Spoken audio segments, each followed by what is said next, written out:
কৰ্কট ৰাশি সাপ্তাহিক ৰাশিফল 8ৰ পৰা 14 আগষ্ট 2026। কৰ্কট ৰাশিৰ জাতক জাতিকাসকল, এই সপ্তাহত আপোনাৰ জীৱনত এটা ডাঙৰ পৰিৱৰ্তন আহিব নেকি? বহুদিন ধৰি অপেক্ষা কৰি থকা সুখবৰ অৱশেষত আহিবনে? নে কোনো গুৰুত্বপূৰ্ণ সিদ্ধান্তই আপোনাৰ ভাগ্যৰ দিশ সলনি কৰি দিব?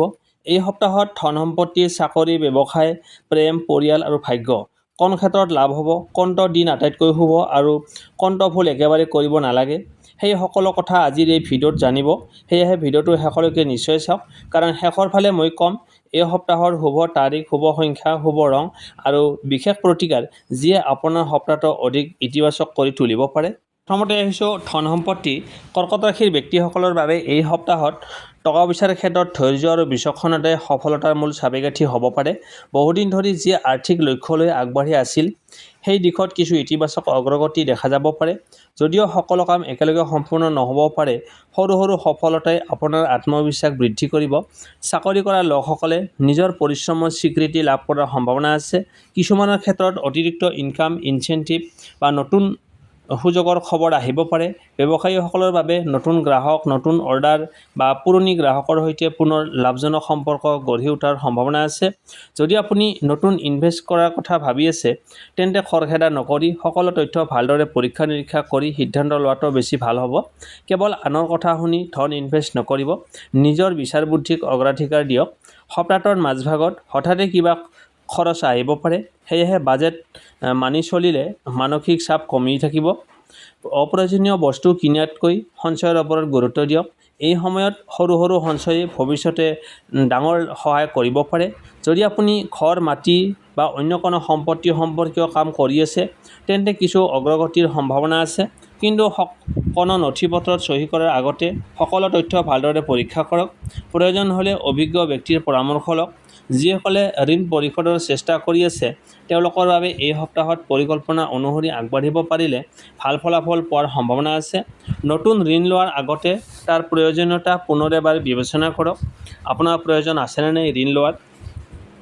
এই সপ্তাহত আপোনাৰ আটাইতকৈ ডাঙৰ শক্তি হ'ব ধৈৰ্য, শৃংখলা আৰু বুদ্ধিমান সিদ্ধান্ত। ইনকাম বঢ়োৱাৰ সুযোগ আহিলে তাক সঠিকভাৱে ব্যৱহাৰ কৰক আৰু অযথা খৰচৰ পৰা আঁতৰি থাকক। এই সপ্তাহৰ আৰ্থিক মেছেজ: ধন উপাৰ্জনৰ সুযোগ আহিব পাৰে, কিন্তু সেই ধন ধৰি ৰাখিবলৈ সঠিক পৰিকল্পনা আৰু সংযমৰ সমান প্ৰয়োজন। বিচক্ষণ সিদ্ধান্তই ভৱিষ্যতৰ আৰ্থিক স্থিৰতাৰ ভেটি মজবুত কৰিব পাৰে। তাৰপিছত আহিছোঁ কৰ্মজীৱন, চাকৰি আৰু ব্যৱসায়। এই সপ্তাহত কৰ্মক্ষেত্ৰত আপোনাৰ দায়িত্ব বৃদ্ধি পাব পাৰে। প্ৰথমতে ই অলপ কঠিন যেন লাগিলেও আপোনাৰ নিষ্ঠা আৰু ধৈৰ্যই সেই সকলো কাম সফলতাৰে সম্পূৰ্ণ কৰিবলৈ সহায় কৰিব। আপোনাৰ কামৰ মান উচ্চপদস্থ বিষয়াসকল বা সহকৰ্মীৰ দৃষ্টিগোচৰ হোৱাৰ সম্ভাৱনা আছে। চাকৰিয়ালসকলৰ বাবে এই সপ্তাহটো নিজৰ দক্ষতা প্ৰমাণ কৰাৰ এটা ভাল সুযোগ। বহুদিন ধৰি যি কামত পৰিশ্ৰম কৰি আছিল, তাৰ ইতিবাচক ফল লাভ কৰিব পাৰে। নতুন দায়িত্ব, প্ৰশংসা বা উন্নতিৰ ইংগিত কিছুমানৰ বাবে দেখা দিব পাৰে। কিন্তু কাৰ্যালয়ৰ আনৰ কথা শুনি তৰ্ক বিতৰ্কৰ পৰা আঁতৰি থাকিব। যিসকলে নতুন চাকৰি বিচাৰি আছে, তেওঁলোকৰ বাবে ভাল খবৰ আহিব পাৰে। আবেদন কৰা ঠাইৰ পৰা ফোন কল, ইমেইল বা সাক্ষাৎকাৰৰ সুযোগ লাভ কৰাৰ সম্ভাৱনা আছে। আত্মবিশ্বাস বজাই ৰাখক আৰু প্ৰস্তুতি অব্যাহত ৰাখক। ব্যৱসায়ীসকলৰ বাবে সপ্তাহটো আশাব্যঞ্জক। নতুন গ্ৰাহক, নতুন অৰ্ডাৰ বা পুৰণি গ্ৰাহকৰ সৈতে পুনৰ লাভজনক সম্পৰ্ক গঢ়ি উঠিব পাৰে। বিশেষকৈ যিসকল ব্যৱসায়ত যোগাযোগ আৰু বিশ্বাসৰ ওপৰত নিৰ্ভৰ কৰে, তেওঁলোকে অধিক লাভৰ সম্ভাৱনা দেখিব পাৰে। যদি আপুনি নতুন ব্যৱসায় আৰম্ভ কৰাৰ কথা ভাবিছে, তেন্তে এই সপ্তাহত পৰিকল্পনা, বজাৰ বিশ্লেষণ আৰু প্ৰয়োজনীয় তথ্য সংগ্ৰহ কৰাটো অধিক উপযোগী হ'ব। ডাঙৰ ইনভেষ্ট কৰাৰ আগতে সকলো দিশ ভালদৰে পৰীক্ষা কৰক। সহকৰ্মী বা ব্যৱসায়িক অংশীদাৰৰ সৈতে যোগাযোগ স্পষ্ট আৰু ভদ্ৰ ৰাখক। এটা সৰু ভুল বুজাবুজিও ডাঙৰ সমস্যাৰ সৃষ্টি কৰিব পাৰে। ধৈৰ্য আৰু পেছাদাৰী আচৰণেই আপোনাৰ সফলতাৰ মূল শক্তি হ'ব। এই সপ্তাহৰ কৰ্ম মেছেজ: কঠোৰ পৰিশ্ৰমৰ ফল লাহে লাহে দেখা যাব। নতুন সুযোগ আহিলে ভয় নকৰি আত্মবিশ্বাসেৰে আগবাঢ়ক। এই সপ্তাহত লোৱা বুদ্ধিমান সিদ্ধান্তই আগন্তুক দিনবোৰত কেৰিয়াৰ আৰু ব্যৱসায়ৰ বাবে মজবুত ভেটি তৈয়াৰ কৰিব পাৰে। তাৰপিছত আহিছোঁ প্ৰেম আৰু পৰিয়াল। কৰ্কট ৰাশি, এই সপ্তাহত আপোনাৰ প্ৰেম আৰু পৰিয়ালৰ ক্ষেত্ৰত ইতিবাচক পৰিৱৰ্তনৰ সম্ভাৱনা দেখা যায়। বহুদিন ধৰি চলি থকা সৰু সুৰা ভুল বুজাবুজি আঁতৰিব পাৰে আৰু পৰিয়ালত পুনৰ শান্তি আৰু আনন্দৰ পৰিৱেশ ঘূৰি আহিব। যিসকল প্ৰেমৰ সম্পৰ্কত আছে তেওঁলোকৰ বাবে এই সপ্তাহটো বিশ্বাস আৰু বুজাবুজি অধিক গভীৰ কৰাৰ সময়। সংগীৰ সৈতে খোলাখুলিকৈ কথা পাতিলে বহু সমস্যা সহজে সমাধান হ'ব পাৰে। সৰু সুৰা অভিমানক ডাঙৰ কাজিয়ালৈ পৰিণত হ'ব নিদিব। বিবাহিত জীৱনত পাৰস্পৰিক সহযোগিতা বৃদ্ধি পাব পাৰে। জীৱনসংগীৰ পৰা মানসিক সমৰ্থন লাভ কৰিব পাৰে, যিয়ে আপোনাৰ আত্মবিশ্বাস বৃদ্ধি কৰিব। একেলগে ভৱিষ্যতৰ কোনো গুৰুত্বপূৰ্ণ পৰিকল্পনা কৰাৰ সম্ভাৱনাও আছে। অবিবাহিতসকলৰ বাবে নতুন চিনাকি বা আকৰ্ষণীয় ব্যক্তিৰ সৈতে পৰিচয় হোৱাৰ সম্ভাৱনা আছে। যদিও খৰখেদাকৈ সিদ্ধান্ত নল'ব, সময় লৈ ব্যক্তিজনক ভালদৰে বুজি লোৱাটো অতি উপকাৰী হ'ব। পৰিয়ালৰ ক্ষেত্ৰত জ্যেষ্ঠ সদস্যৰ পৰামৰ্শ গুৰুত্ব দিয়ক।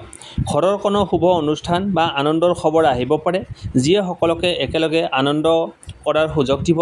সন্তান থকা পৰিয়ালৰ বাবে সন্তানৰ সফলতা বা ভাল খবৰে মন আনন্দিত কৰিব পাৰে। এই সপ্তাহত ক্ৰোধ, সন্দেহ বা অহংকাৰৰ পৰা আঁতৰি থাকিলে সম্পৰ্কবোৰ অধিক মধুৰ হৈ থাকিব। মৰম, ধৈৰ্য আৰু সন্মান এই তিনিটা গুণেই আপোনাৰ সম্পৰ্কক অধিক শক্তিশালী কৰি তুলিব। এই সপ্তাহৰ প্ৰেমৰ মেছেজ: সত্যতা, বিশ্বাস আৰু আন্তৰিকতা আপোনাৰ সম্পৰ্কক নতুন শক্তি দিব পাৰে। হৃদয়ৰ কথা খোলাখুলিকৈ প্ৰকাশ কৰক, কিন্তু আনৰ অনুভূতিকো সমান সন্মান দিয়ক। তাৰপিছত আহিছোঁ ভাগ্য ক্ষেত্ৰ। এই সপ্তাহত আপোনাৰ ভাগ্য কেনেকুৱা থাকিব? কৰ্কট ৰাশিৰ জাতক জাতিকাসকল, আপোনাৰ ভাগ্যৰ ক্ষেত্ৰত ক'বলৈ গ'লে লাহে লাহে আপোনাৰ পক্ষলৈ ঘূৰি অহাৰ সম্ভাৱনা দেখা গৈছে। বিশেষকৈ সপ্তাহৰ মাজভাগৰ পৰা বহুদিন ধৰি আবদ্ধ হৈ থকা কামত উন্নতি দেখা দিব। যিবোৰ কামত আপুনি কেৱল নিজৰ পৰিশ্ৰমৰ ওপৰত নিৰ্ভৰ কৰিছিল, তাতো সঠিক সময়ত ভাগ্যৰ সহায় লাভ কৰাৰ সম্ভাৱনা আছে। কৰ্মক্ষেত্ৰত বা ব্যৱসায়ত হঠাতে কোনো নতুন সুযোগ আহিব পাৰে। কোনো প্ৰভাৱশালী ব্যক্তি বা জ্যেষ্ঠজনৰ সহায়ে আপোনাৰ বাবে নতুন দুৱাৰ মুকলি কৰিব পাৰে। সেয়েহে আপোনাৰ সন্মুখত অহা প্ৰতিটো সুযোগক ভালদৰে মূল্যায়ন কৰক আৰু আত্মবিশ্বাসেৰে আগবাঢ়ি যাওক। যদি আপুনি কোনো গুৰুত্বপূৰ্ণ সিদ্ধান্ত ল'ব বিচাৰে, তেন্তে এই সপ্তাহত খৰখেদা নকৰি ধৈৰ্য্যৰে সকলো দিশ বিবেচনা কৰক। সঠিক সিদ্ধান্তই আগন্তুক সময়ত ডাঙৰ লাভ কঢ়িয়াই আনিব পাৰে। ভ্ৰমণৰ যোগ কিছুমানৰ বাবে শুভ হ'ব পাৰে। চাকৰি, ব্যৱসায় বা ব্যক্তিগত কামৰ বাবে হোৱা যাত্ৰাই ইতিবাচক ফল দিব পাৰে। নতুন মানুহৰ সৈতে হোৱা পৰিচয় ভৱিষ্যতে উপকাৰী হোৱাৰ সম্ভাৱনা আছে। এই সপ্তাহত আপোনাৰ অন্তৰ্দৃষ্টি বা ইনটিউশ্যন যথেষ্ট শক্তিশালী থাকিব পাৰে। কেতিয়াবা মনৰ ভিতৰৰ অনুভৱকো গুৰুত্ব দিয়ক, কিন্তু সকলো সিদ্ধান্ত যুক্তি বা বাস্তৱ পৰিস্থিতিৰ সৈতে মিলাই লওক। এই সপ্তাহৰ ভাগ্যৰ বিশেষ সংকেত: সপ্তাহৰ শেষৰ ফালে এটা সুখবৰ, নতুন সুযোগ বা বহুদিনীয়া আশা পূৰণৰ দিশ ইতিবাচক অগ্ৰগতিৰ সম্ভাৱনা দেখা যায়। সেয়েহে হতাশ নোহোৱাকৈ নিজৰ লক্ষ্যত অটল থাকক। ভাগ্যৰ মেছেজ: এই সপ্তাহত ভাগ্য আপোনাৰ সহায়ক হ'ব পাৰে, কিন্তু সফলতাৰ মূল চাবিকাঠি হ'ল আপোনাৰ পৰিশ্ৰম, ধৈৰ্য আৰু সঠিক সময়ত সঠিক সিদ্ধান্ত লোৱাৰ ক্ষমতা। তাৰপিছত আহিছোঁ এই সপ্তাহত আপুনি কোনবোৰ ভুল কৰিব নালাগে। কৰ্কট ৰাশিৰ জাতক জাতিকাসকল, এই সপ্তাহত আপুনি এইকেইটা ভুল নকৰিব। প্ৰথমতে হ'ল আৱেগত আহি কোনো গুৰুত্বপূৰ্ণ সিদ্ধান্ত নল'ব। ৰাগ, অভিমান বা অতিমাত্ৰা আনন্দৰ মুহূৰ্তত লোৱা সিদ্ধান্তই পিছত অনুতাপ কঢ়িয়াই আনিব পাৰে। 2 নম্বৰ, কাকো সহজে বিশ্বাস কৰি ধন ধাৰে নিদিব বা নিজৰ আৰ্থিক তথ্য শ্বেয়াৰ নকৰিব। সকলো কথা ভালদৰে পৰীক্ষা-নিৰীক্ষা কৰি তাৰপিছত সিদ্ধান্ত লওক। 3 নম্বৰ, কৰ্মক্ষেত্ৰত সহকৰ্মী বা ঊৰ্ধ্বতন ব্যক্তিৰ সৈতে তৰ্ক-বিতৰ্কত জড়িত নহ'ব। শান্ত আৰু ধৈৰ্যশীল আচৰণেই আপোনাৰ সন্মান বৃদ্ধি কৰিব। 4 নম্বৰ, অপ্ৰয়োজনীয় খৰচৰ পৰা আঁতৰি থাকক। এই সপ্তাহত সঞ্চয়ৰ ওপৰত গুৰুত্ব দিয়াটোৱেই ভৱিষ্যতে লাভজনক হ'ব পাৰে। 5 নম্বৰ, পৰিয়াল বা জীৱনসংগীৰ অনুভূতিক অৱহেলা নকৰিব। ব্যস্ততাৰ মাজতো কিছু সময় আপোনাৰ আপোনজনক দিয়ক। এটা আন্তৰিক কথা-বতৰাই বহু ভুল বুজাবুজি দূৰ কৰিব পাৰে। আৰু এটা গুৰুত্বপূৰ্ণ কথা, নিজৰ স্বাস্থ্যক অৱহেলা নকৰিব। অত্যন্ত মানসিক প্ৰেছাৰ, অনিয়মীয়া খাদ্যৰ অভ্যাস আৰু কম টোপনিয়ে আপোনাৰ শক্তি কমাব পাৰে। এই সপ্তাহৰ পৰামৰ্শ: ধৈৰ্য ৰাখক, সত্য কথাই কওক আৰু প্ৰতিটো সিদ্ধান্ত লোৱাৰ আগতে দুবাৰ ভাবক।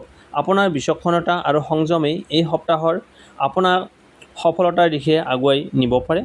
তাৰপিছত আহিছোঁ এই সপ্তাহত আপোনাৰ বাবে শুভ তাৰিখ, শুভ সংখ্যা, শুভ ৰং আৰু বিশেষ প্ৰতিকাৰ। শুভ তাৰিখ: 8 আগষ্ট, 10 আগষ্ট, 12 আগষ্ট আৰু 14 আগষ্ট আপোনাৰ বাবে শুভ। এই দিনবোৰত নতুন কাম আৰম্ভ কৰা, গুৰুত্বপূৰ্ণ সিদ্ধান্ত লোৱা, সাক্ষাৎকাৰ দিয়া, ব্যৱসায়িক চুক্তি কৰা বা পাৰিবাৰিক সিদ্ধান্ত লোৱাৰ সম্ভাৱনা তুলনামূলকভাৱে অনুকূল বুলি ধৰা হয়। শুভ সংখ্যা 2, 4, 7 আৰু 9। এই সংখ্যাবোৰ এই সপ্তাহত আপোনাৰ বাবে শুভ প্ৰতীক হিচাপে বিবেচনা কৰিব পাৰে। শুভ ৰং বগা, ৰূপালী, আকাশী আৰু হালধীয়া। এই ৰঙৰ কাপোৰ বা আনুষংগিক সামগ্ৰী ব্যৱহাৰ কৰিলে মন শান্ত আৰু আত্মবিশ্বাস বৃদ্ধি হোৱাৰ যেন অনুভৱ কৰিব পাৰে।